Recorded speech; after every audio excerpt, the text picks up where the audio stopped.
this module we will continue to discuss TM modes first, and then we will go to TE modes.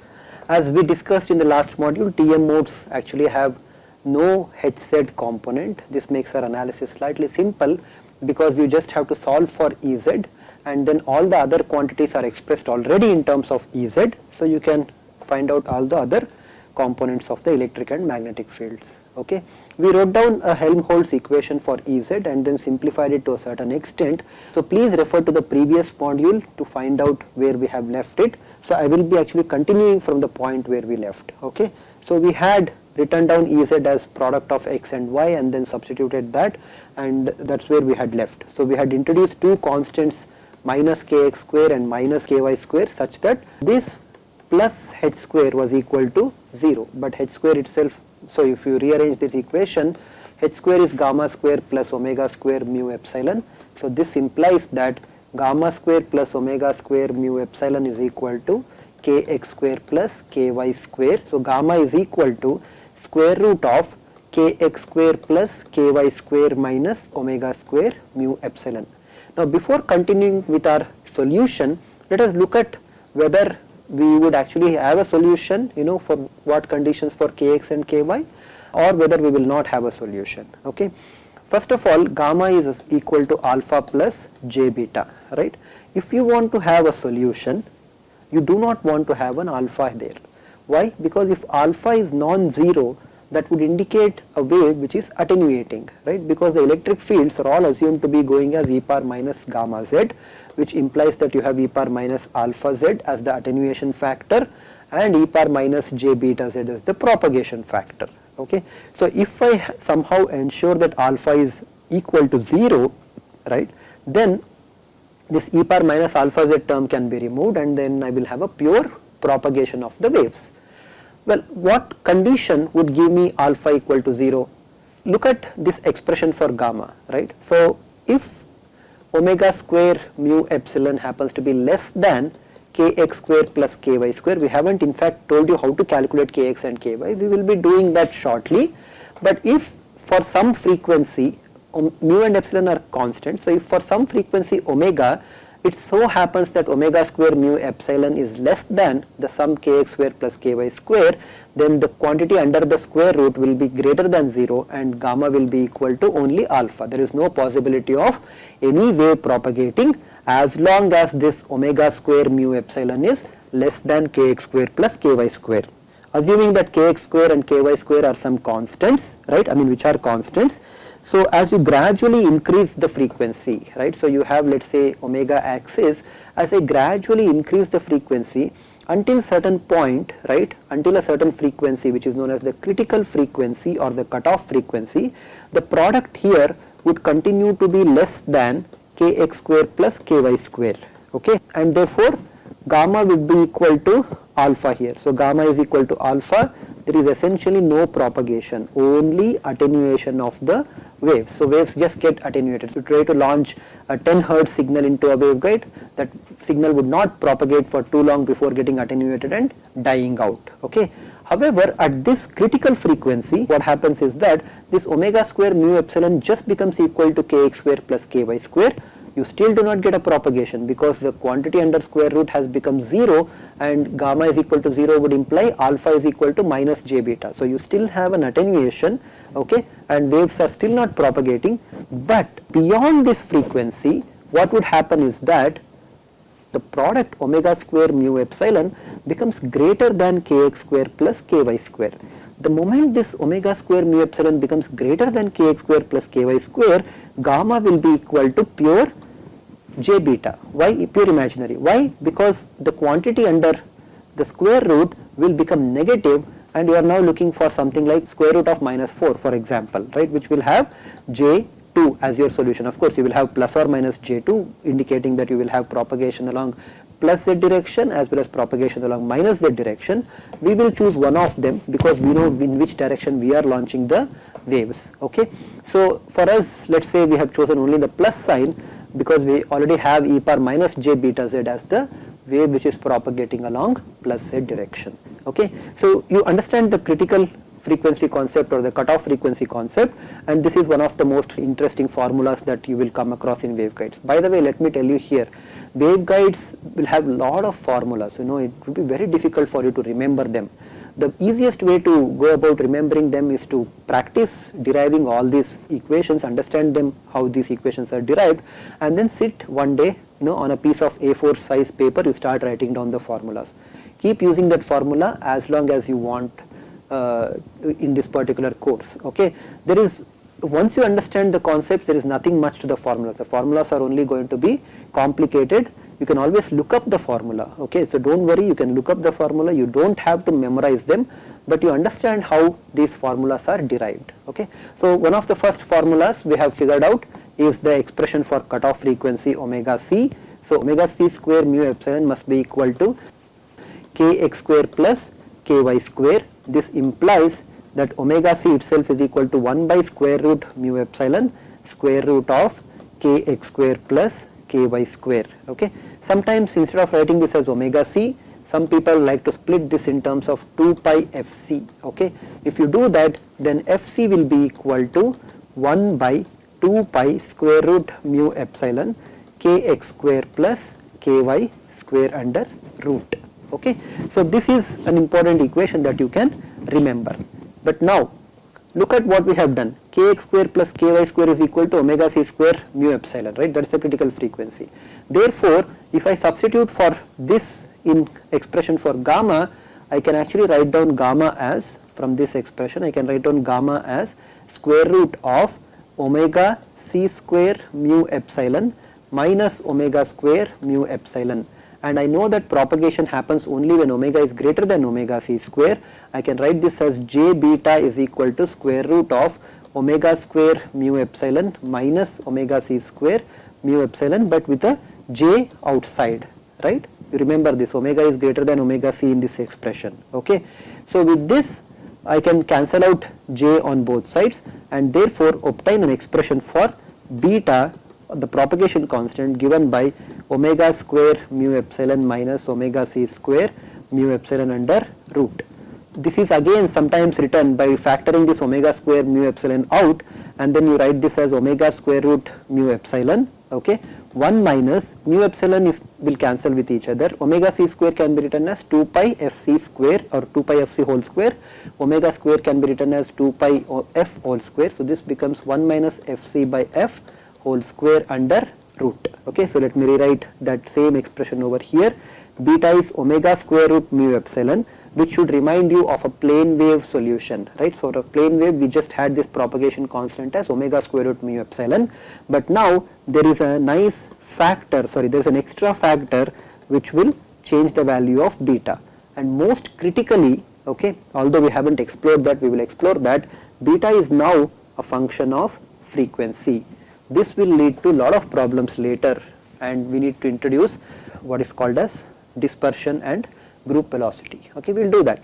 So it's interesting that we didn't even solve for kx and ky, but we already learned so much about this waveguide, right?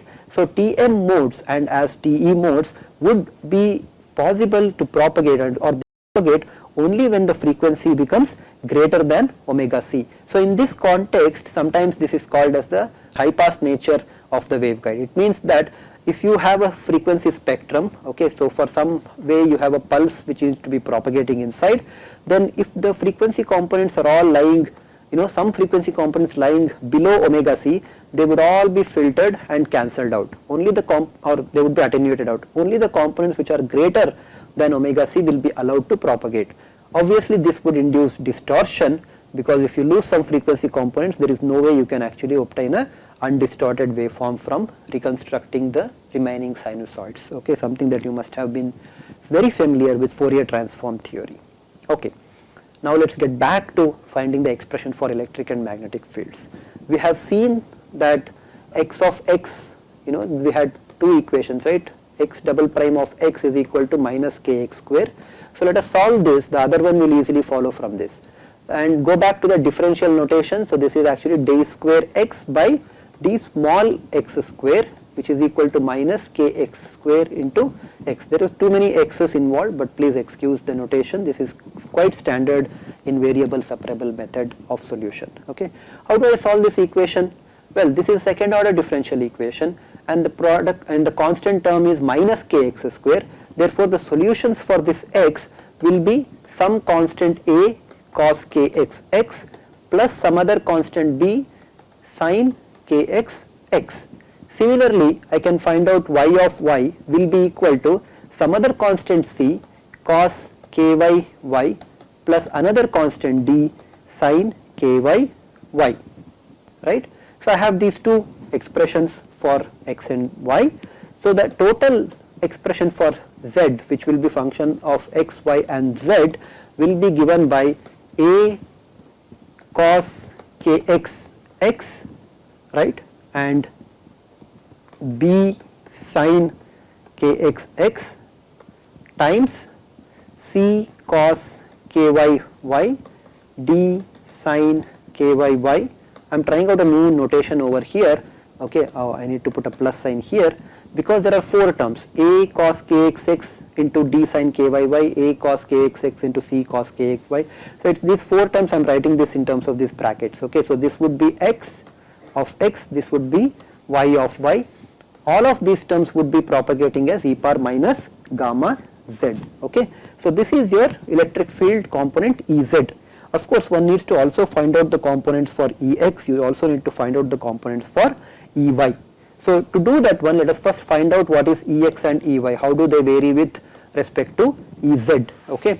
We know that they would vary with respect to Ez in terms of Ex would vary as del Ez by del x, okay, it would be proportional to del Ez by del x, and Ey will be proportional to del Ez by del y. Okay. There are some constants involved there, but we do not have to really worry about those constants. All that is required is the proportionality constants, okay, I mean proportionality relations. Alright, I have Ez, I have expressions for Ex and Ey. So, if you actually do that expression substitution, Ex will be something like minus a kx sin kx x plus b kx cos kx x. Okay. The other things won't change, so I am going to just write down as it is. Whereas for Ey, what would change is Ey would have, so Ey will be proportional to, there could be some other constant over here. Okay, we can just put one more constant E0 just to indicate what is the power. So, but that is not really important at this point. Okay, form of the solutions is important. So, Ey, because it is dependent on del by del y, this term will not change, whereas in this term you will have minus kx c sin, sorry, this is ky, so this is minus ky c sin ky y plus ky into d cos ky y. Okay. Of course, this would also propagate as e power minus gamma z. Alright, we have obtained three components now. Okay. Have we obtained completely? We still don't know what is A, B, C and D. We still don't know what is Kx and Ky. How do we go about solving them? Well, here is where we need to apply the boundary conditions, right. So, what are the boundary conditions? Look at the cross section of the waveguide. Okay. Along x, I have two boundaries, x equal to 0 and x equal to a. Along y, I have two more boundaries, y equal to 0 and y equal to b, right. So, this entire top plate, right, this cross section will be having y equal to b. Now, there are two ways you can actually write down the solutions for Ex and Ey, right? We know what to retain and what not to retain. A simple way, okay, would be to, depending on which one you would call it simple, one way would be to just substitute the values. Okay. So, Ex, if you look at, how would Ex be there at x equal to 0 boundary? Ex is the one which is directed along x direction, right. So, for this boundary at x equal to 0 as well as for this boundary at x equal to a, Ex component would be transverse, okay, whereas Ex components which are directed along x but found near the boundary at y equal to 0 and y equal to b would be the tangential electric fields, right. And we know that the tangential electric fields are continuous, okay. So, we know that E tangential is equal to 0, which means that the tangential continuity is guaranteed, and moreover, because there are these electric fields impinging on a conductor, the tangential electric fields must go to 0 at conductor walls as well, right. So, because this is a conductor and a dielectric interface, conductor will not allow you to have any Ex, the tangential component of Ex there. It does allow you to have a normal component, but that won't help you in boundary condition. So tangential component of the electric field must go to 0, and it must go to 0 at two boundaries, y equal to 0 as well as at y equal to b. Okay, what kind of a function between sine and cos will have a 0 at the boundaries? Okay, so if you have something at x equal to 0 that needs to go to 0, and sorry, y equal to 0 and y equal to b, if something has to go to 0, what kind of a function would go to 0? Why? The answer is a sinusoidal function, right? A function which would be sine will go to 0 at y equal to 0 as well as at y equal to b. Okay, if you don't want to follow this line of thought, all you have to do is to simply understand that Ex forms the tangential component at the boundary wall.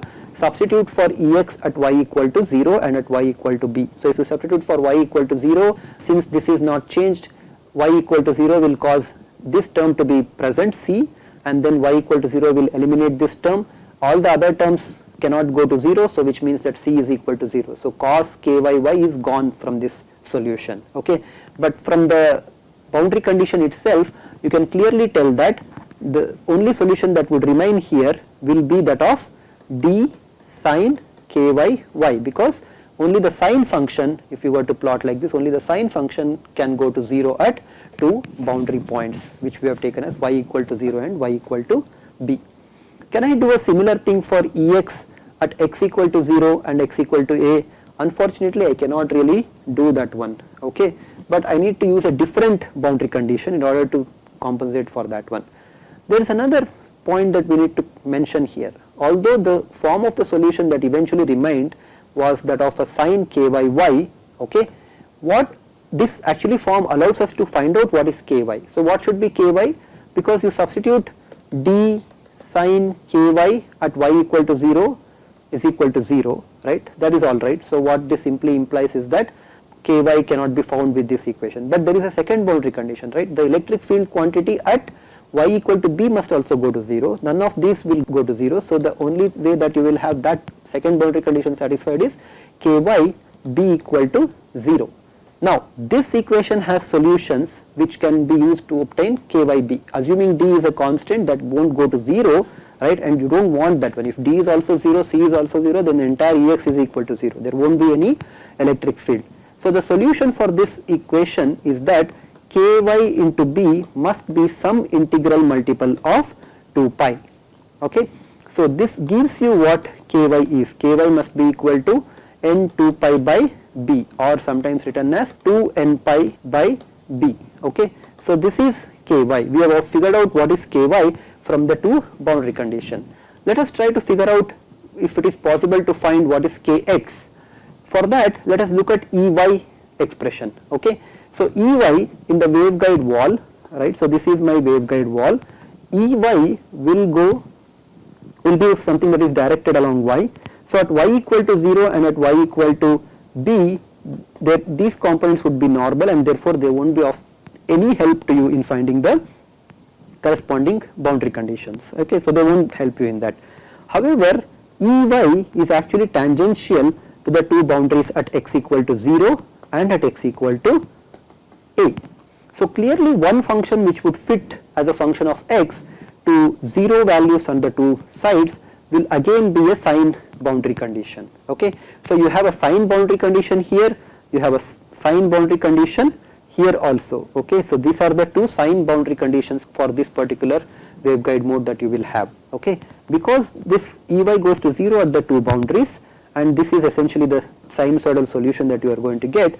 For Ey, the only possible way that you will have that solution is when you have b sine kx x. Okay, again this component b sine kx x can be used to obtain what is kx. When you put x equal to 0, nothing, you don't get anything, because b sine kx into 0 is equal to 0, won't give you any help. However, when b sine kx a is equal to 0, this equation has a solution, because kx will now be equal to 2m pi by a. Okay, right? So we know what is kx. Kx is 2m pi by a. We know what is ky, right? Ky is equal to 2n pi by b. Therefore, I know what is kx square plus ky square now. This is simply 2m pi whole square by a square plus 2n pi whole square by b square. I can rewrite this one by taking out 2 pi whole square as constant and then leaving behind m by a square plus n by b square. Now you might ask, what are these m and n? Well, these are the orders of solution. For example, with m is equal to 1, it means that there is one half cycle. N is equal to 1, there is one half cycle, because the same boundary condition can be obtained in a slightly different manner as well, right? So I can actually obtain a 0 here, have a maximum reach in between, reach a minimum, reach a maximum, and then actually have one more 0 in this way. So how many half cycles are there? There is one half cycle, two half cycle, three half cycle, four half cycle. So along this direction, which is m will be equal to 4. Okay. Similar things can be done for x direction also. So you can actually have two half cycle. So n will be equal to 2. Okay. So I will actually have one half cycle, another half cycle. Yeah. So I will have two half cycles. So this combination of m and n corresponds to the order of the mode. Okay, and we call, so this is the order of the mode, and since this corresponds to the Tm mode, we denote this mode, or we denote this possible solution as Tm Mn. Okay, so this is the waveguide mode designation. All right. Okay, we of course need to find out whether m is equal to 0, n is equal to 0 solutions are possible, or whether they would have to be ruled out. So what possible values for m and n are there will come from looking at all the components of electric fields. Okay, so once we have obtained this, we can actually simplify those equations. Remember, we had written something about the cutoff frequency, right? So even without doing all this calculation, we had written something about the cutoff frequency, and cutoff frequency is fc equals 1 by 2 pi square root mu epsilon kx square plus ky square. So go back to that expression and write this, fc equals 1 by 2 pi square root mu epsilon. Now I know what is kx square plus ky square, that is 2 pi whole square m by a square plus n by b square, right? So taking square root of this, 2 pi will be factored out, and inside I have m by a square, sorry, this is actually m square by a square, right, because m square by a square. So you actually have m square by a square, n square by b square, which can be rewritten as m by a whole square plus n by b whole square. This 2 pi actually gets cancelled. So fc, and there is a square root up here. So fc is this fellow, m by a square plus n by b square, okay, under root.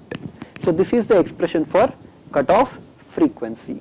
Okay, so we still have to figure out what is Ez completely. We have figured out what is Ex, the y dependence, Ey, the x dependence, okay, the z dependence is already known.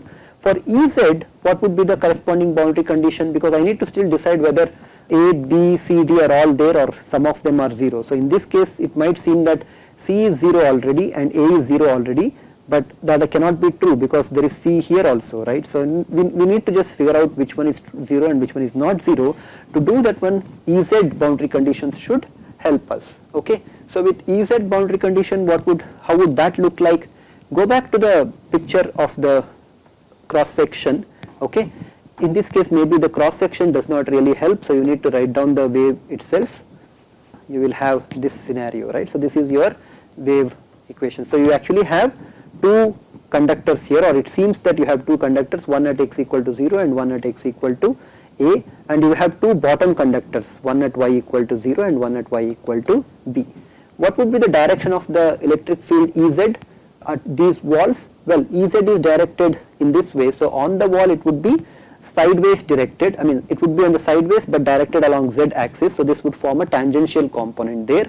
It would also form a tangential component to the left, it would also form a tangential component on the top and tangential component on the bottom. So which means that there would be a sine type of solution here and another sine type of solution in these two directions. So clearly this would rule out a cos kx x and c cos ky y, and the solutions that you are going to get will be consisting of sin kx and sin ky. So your electric field Ez, okay, because of the two boundary conditions will look like some constant E0 which we had written, okay, sine kx we have already figured out, that is nothing but m pi by ax, right? You know what is kx. Actually for this case you don't have to write ky as 2n pi by b, even an n pi would be alright. So let me cross out this 2. I did not realize this one because sine of something equal to 0 will be valid for every pi, not every 2 pi. So I have to scratch out all this 2 here. So it's quite unfortunate that I have to do that one over here. So you will actually have a 2 sitting down here because kx square plus ky square will be equal to m pi square by a square plus n pi square by b square. Okay, so I am going to remove this 2 here and simply write down this as n pi square and m pi whole square like this. Okay, again the 2 will have to be removed. Pi square would remain, and when you take out this under square root, pi would come out and pi would cancel there. But here you have fc as 1 by 2 square root mu epsilon m by a whole square plus n by b whole square. So similarly I have in this Ez condition, right, I have sin kxx and sin kyy. There are again two constants b and d, but I don't have to really worry about those constants. I can push all those constants into E0 itself. Okay, so I can push those constants into E0 itself and then just write the functional dependence. So sin of m pi by ax, sin n pi by by e power minus j beta mn into z. Again I am denoting even the propagation constant by two subscripts m and n to denote the corresponding order of the mode. But what is beta mn? Beta mn is nothing but omega square root mu epsilon into 1 minus fc mn by f whole square. You might ask, why did I write down fc mn? Well, because fc itself is dependent on m and n, therefore it seems correct to include even for the cutoff frequency, which depends on the order of the mode, the corresponding subscripts. Okay, so it depends on corresponding subscripts. So given different values of m and n, the cutoff frequencies are different for the different orders, which will also make it different for the propagation constant beta. Okay, I will leave this part here and leave finding out Ex and Ey as an exercise for you. We have already done most of the work. Okay, you just have to find out amongst these two which one would leave. Because a cos kxx has gone, so in this case a sin will go away. You will have b kx cos kx and sin kyy. So for Ex this would go away, and for this one this would also go away, right? So this is what you would essentially be left with. Okay, sin along x and cos along y. So I will not write down this, you guys can write down. There is also some proportionality constants that you need to fill in. Okay, you can look at the textbook for the formulas. There is not much of this one to gain with, the insight to gain with. Whatever we need to understand the modes, we have already done so. Okay, one final point. Electric fields are tangential on the conducting walls of the waveguide, right? So if electric fields are impinging on the waveguides in the form of a wave, they have to introduce or they have to induce a surface current or surface current density. What is the relationship between them? You remember the surface in the skin depth analysis, we had written down this surface current density or the surface current density Js, we wrote down in terms of the transverse component of magnetic field, right? We showed that Js was actually equal to transverse component of H, and if you define the normal component of N, okay, pointing from each wall. So for example, this is my waveguide walls, right? So if I point N hat along outside of the wall, at this point also outside of the wall, here also outside of the wall, and here also outside of the wall, then I can write down the surface current density Js as N cross H. Okay, N cross whatever the H that we had applied, and of course this H must be evaluated at the surface. Okay, evaluated at surface. Okay,